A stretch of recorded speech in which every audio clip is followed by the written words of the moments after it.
महाराज मनु की ही पुत्री हुई देवी प्रसूति, जिनका विवाह प्रजापति दक्ष के साथ हुआ। ब्रह्मा जी के मानस पुत्र प्रजापति दक्ष। ब्रह्मा जी के आदेश पर प्रजापति दक्ष ने भगवती पराम्बा को, भगवती जगदम्बा को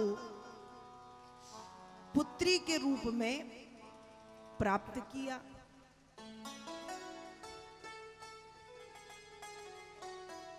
दक्ष के कठोर तप से जगदम्बा प्रसन्न हुई और पुत्री के रूप में पधारी। लेकिन आते ही कहा कि यदि किसी भी प्रकार से तुम मेरा अपमान करोगे तो मैं तुम्हारी पुत्री नहीं रख सकूंगी। अपना देह, अपना शरीर त्याग करके अन्यत्र चली जाऊंगी। और प्रजापति दक्ष ने पुत्री का नाम रखा सती। सती का अर्थ है सत्य मार्ग पर चलने वाली देवी, सती कहलाती है। जो सत्य मार्ग पर चले, जो सत्य का अनुसरण करे, जो सत्य का अनुकरण करे, जो सत्य को जीवन में धारण करे, ऐसी देवी का नाम है सती।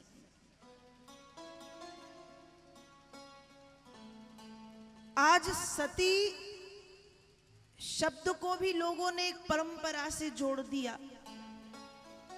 अब तो भारत में वह परंपरा नहीं रह गई, लेकिन पूर्व समय में कहा जाता था कि जब पति की मृत्यु हो जाए तो पति के साथ पत्नी भी चिता में बैठ करके जिंदा जल जाए, देह त्याग करे, वो सती प्रथा।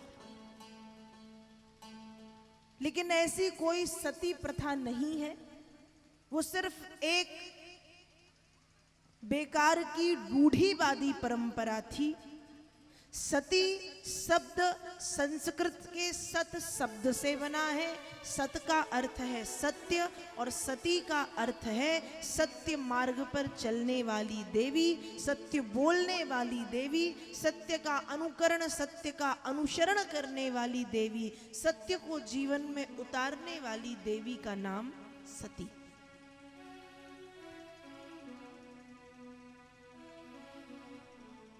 तो प्रजापति दक्ष ने अपनी पुत्री का नाम रखा सती। पर जो भगवती सती थी वो बाल्यकाल से, बाल्यावस्था से भगवान भोलेनाथ की भक्त थी। कुछ बड़ी होने पर, जिस उम्र में बच्चे खेलते हैं, कूदते हैं, घूमते फिरते, लड़ते झगड़ते हैं, उस उम्र में भगवती सती ने खेलना, कूदना इत्यादि सारी जो क्रियाएं हैं वो बंद की। प्रातःकाल ब्रह्म मुहूर्त में, मतलब 4 बजे सुबह उठती थी और मां गंगा के तट पर जाकर के भगवान शंकर का पार्थिव पूजन, मतलब मिट्टी की मूर्ति बना करके सती उसका पूजन करती थी।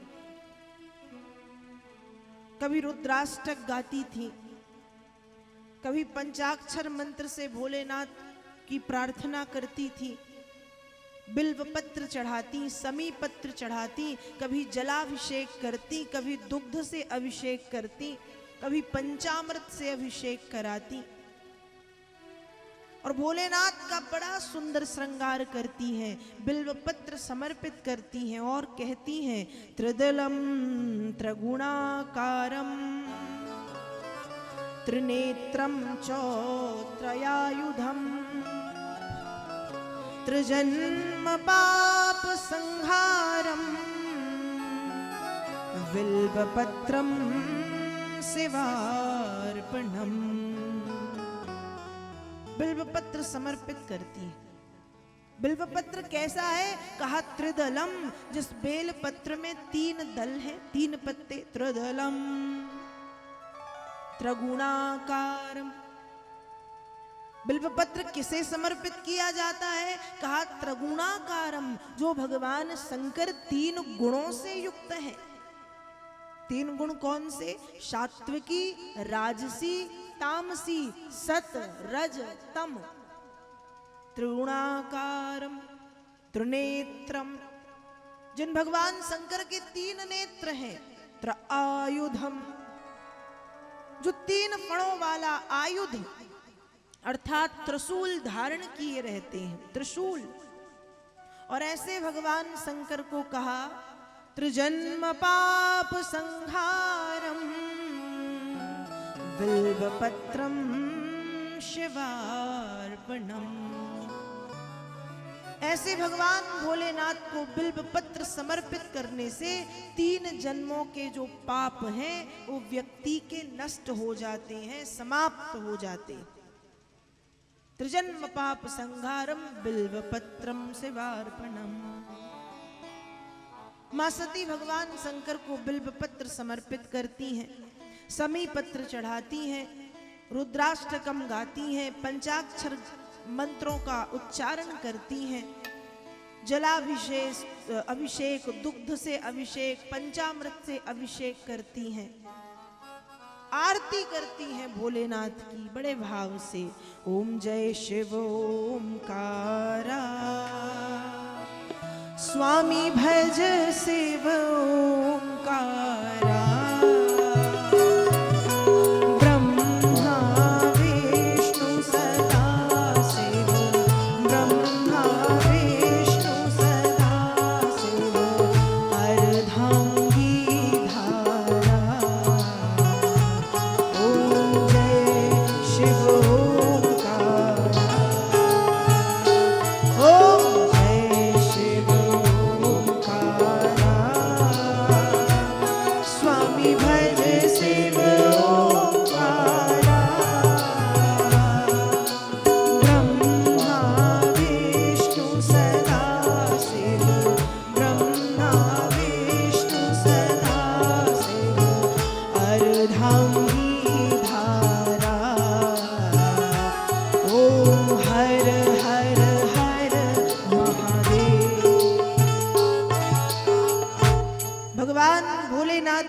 आरती करती थी।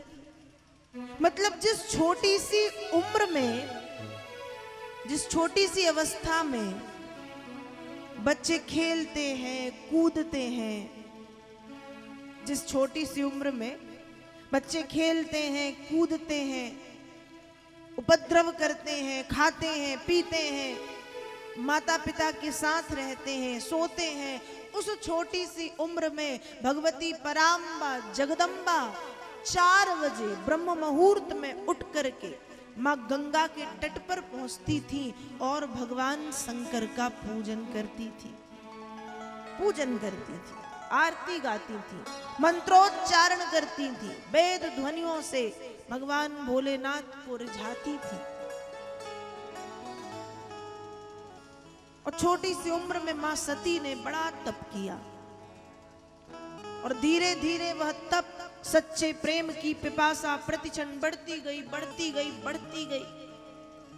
और आश्विन मास की अष्टमी तिथि में, आश्विन मास जो चल रहा है, कुंवार का महीना, आश्विन मास की अष्टमी तिथि आज चतुर्थी है, मतलब 4 दिन बाद जो तिथि आती है अष्टमी तिथि, जिस तिथि में प्रत्येक घर में भगवती के महागौरी स्वरूप का पूजन किया जाता है, जिस तिथि में भगवती का महानिशा पूजन श्रृंगार किया जाता है। अष्टमी तिथि के दिन सारे दिन सारी रात भगवती सती ने केवल वायु का भक्षण करके भगवान शंकर को पुकारा।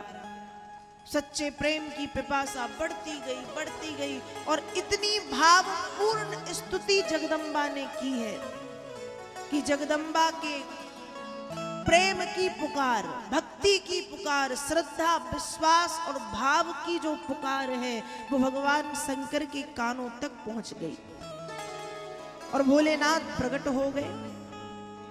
आकर के भोलेनाथ ने मां सती को दर्शन दिए जैसे ही जगदम्बा ने महादेव को अपने सामने देखा, भगवती के नेत्रों से इतने आंसू गिरे कि भगवान शंकर के पैर जगदम्बा मैया के आंखों के आंसुओं से धुल गए। भोलेनाथ ने भगवती को दोनों हाथों से उठा के खड़ा किया और पूछते हैं कि हे देवी, कठोर तपस्या करके आपने अपने कोमल अंगों को क्यों जलाया है? भगवती सती ने कहा कि हे प्रभु, मैं क्या चाहती हूं वो आप अच्छे से जानते हैं। भगवान शंकर जानते तो थे कि सती क्या चाहती है, लेकिन सती के मुख से सुनना चाह रहे हैं कि सती क्या चाहती है। और मां सती ने जब कुछ भी नहीं कहा, स्वयं महादेव बोले कि हे देवी, आप मेरी पत्नी बनकर के मेरे जीवन पर कृपा कर दो, मुझ पर अनुग्रह कर दो। भगवान शंकर का हाथ सती के हाथ में, सती का हाथ शिव के हाथ में था। निश्चित समय पर ब्रह्मा आदि देवता भगवान शिव और सती के विवाह का प्रस्ताव लेकर के प्रजापति दक्ष के पास पहुंचे, लेकिन जो प्रजापति दक्ष हैं, मतलब मां सती के जो पिताजी हैं, वो भगवान विष्णु के परम भक्त हैं, परम वैष्णव, और भगवान शंकर के विरोधी हैं। चाहते नहीं हैं कि सती का विवाह शिव के साथ हो, लेकिन भगवान विष्णु ने आदेश दे दिया और ना चाहते हुए भोलेनाथ से सती का विवाह प्रजापति दक्ष ने संपन्न कराया।